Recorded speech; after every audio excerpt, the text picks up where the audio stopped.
Hello and happy Thursday, everybody, and welcome to another week of Caitlin's Music City Skinny. Went ahead and kind of made myself a really professional looking sign, clearly. So I'm excited about today's episode. So before we dive into it, I figure it's really important to talk about a national holiday that's happening today, and that is National Cheese Pizza Day. And if anyone knows me, they know that I absolutely cheese pizza is probably my favorite food, if not top 3. I absolutely love it. And I know I saw this stat posted earlier today that said 93% of Americans have one pizza a month, and it's kind of embarrassing to be like, I probably have a pizza once a week.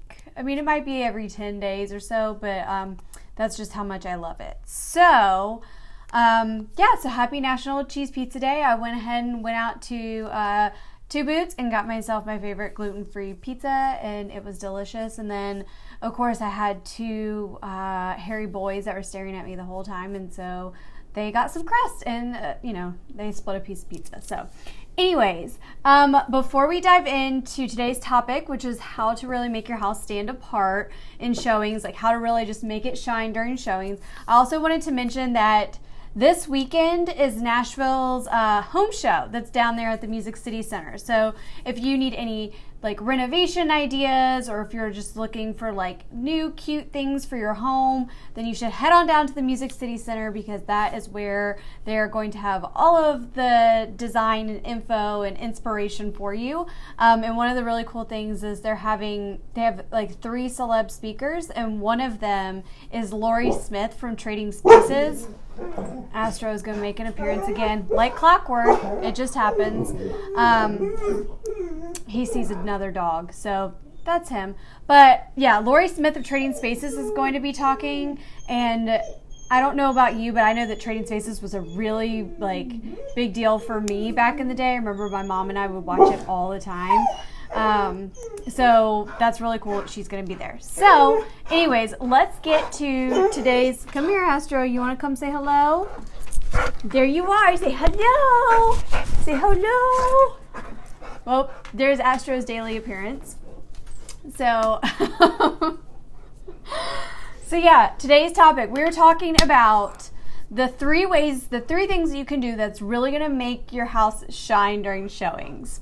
So the first one, and you're probably going to think this is, pretty typical, but the first one's going to be light your house up. And I'm not talking about Clark Griswold in Christmas Vacation. I'm just meaning make sure that you turn on all lights, all lamps, make sure all the blinds are pulled up.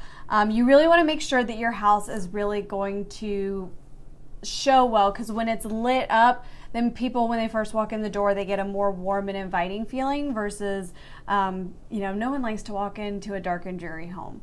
So make sure that you turn on the lights, and make sure that even the lights on the outside are turned on. It's really going to make a difference. And sure, it may make the electric bill go up just a little bit for a few hours, but it's going to be totally worth it in the end. So then number 2, you're going to want to set your thermostat. And I'm already kind of laughing about this just because I know of so many people who argue about thermostat temperatures. And so the ideal temperature is 72 degrees. And I know of somebody right now who may be like, oh, that's too warm. 72 is ideal for most people.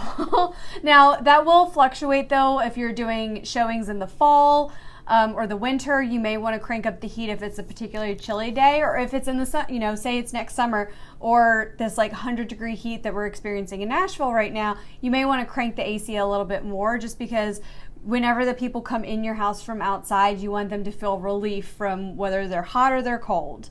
And then, of course, if it's a nice day, in the fall when you've got that nice breeze, you can always consider opening up windows and allowing the breeze to circulate throughout the home. And then the third one is going to be set the scene. And this is going to be, some people may think that it's maybe not it's too extra, but it's really not. It's only going to help benefit you in the end. So when I say set the scene. So you want to make sure that when buyers are walking into your home that they can envision themselves in your space. Like, while you may really like your space as it is, I'm always going to recommend, yes, Mr. Astro Man is around. I'm always going to recommend staging or partial staging, because that is going to help make sure that your room is set up best to show maximum space and how it can be used. Especially if you have a room that maybe you use as like a catch-all room, you really need a room with a defined purpose, or else buyers are going to be left wondering, what is it? So you want to make sure when you're setting the scene for a showing is that people know what each room's purpose really is. And then also, I'm seeing this more and more in the homes that I'm going in. Play soft music. Like, have some of your favorite music just playing lightly in the background, or have candles burning. And if you don't want an open flame while you're not there, then a diffuser is a really great option too.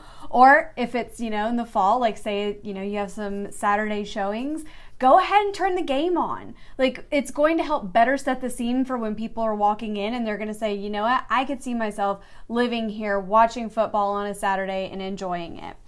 Now, if you have a theater room or a TV room and a bonus room, if you can put maybe say like a bar cart in there with some cocktails that people can treat themselves to, or a popcorn machine, like that would be great. I mean, I know in my family particularly, popcorn is a fan favorite of ours. So anything that you can really do to continue to set the mood. So even if you've got a pool out back, maybe putting some fun pool floats in the pool, just so people start to see themselves, they start to envision themselves. Because one of the biggest things, and I talked about this on my Instagram stories earlier this week, is like you're needing to sell that lifestyle, but you also have to realize, like, for people that have a hard time saying, well, this is too extra, this is too much for me. If that's too much for you to think about, you need to realize that your home, once it hits the market, is going to be a product. And products need to make people feel a certain way in order for them to act on it and to buy it. And so the example that I gave on my Instagram stories was, my stager has this great slide in her slideshow when she's talking about the importance of staging. And it shows 2 hotel rooms. And one is a hotel room that looks like it's probably from the 1980s. And the bedspreads are from the 1980s. But the room has 2 beds, a desk, a table lamp, and a window. And then the other hotel rooms has the exact same features, the bed, the window, the tables, all of that, but it's a brand nice new looking hotel room. And when you look at it, the one makes you think, I would never want to sleep on that bed because there's probably nastiness on there. And then the other one you look at and you're like, that's gorgeous. Like, I look like I could come in and feel relaxed. And the same applies to your house. Like, you want people to walk in and you want to set the stage for them. So then all of a sudden it makes them feel good, because if they feel good, they're more likely to write on it. So those are my 3 tips for you today in terms of making sure that your home really shines during a showing. And of course, I hope you enjoyed I think Astro is going to start to make an appearance probably every week. It's probably going to become an every week thing, just because, bless his heart, he gets weirded out when I'm talking to technology and not a person. So, just got to roll with it. This is my show, and I can do or have on whomever I want, including Astro Man. So anyways, I hope everyone has a lovely Thursday. Remember, it is National Cheese Pizza Day, so go out and get yourself a cheese pizza, or if you want to add all of the meat toppings on it, go for it. It's just a great excuse to go have some pizza. So I hope everyone has a wonderful Thursday, and I will see you next week.